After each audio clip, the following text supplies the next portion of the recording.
Hey guys, so I'm just sharing something. I finally figured out how to really open the jet brush. So I'm going to show you how I did it.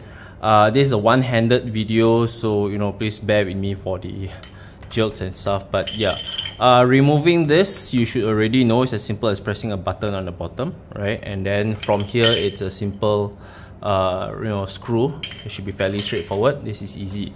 Now, the pain has always been here, right? Where there's hair inside here, stuff that gets tangled and whatnot, and there's no visible way to remove it. This is the pain, right? Now, it is the stupidest design I've ever seen, but you actually have to pry it open with force. There is no other way, right? I used a flathead screwdriver. Let's see. Right, I used a flathead screwdriver with force. You can see the dent marks over here.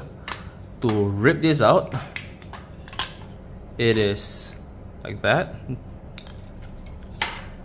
Finally here, it clips into here. There is no other way of getting it easy to unpry it easily, as far as I can tell, because it pries into one of these over here or something like that.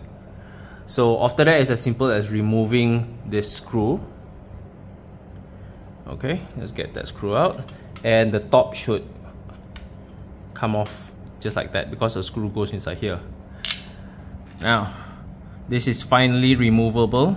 Just plug it off, and you can see how annoyingly the hair has just accumulated over here over the years. Can you imagine how annoying this is?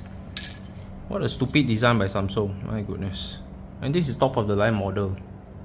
But anyway, now you know how to remove it. Happy removing. Cheers.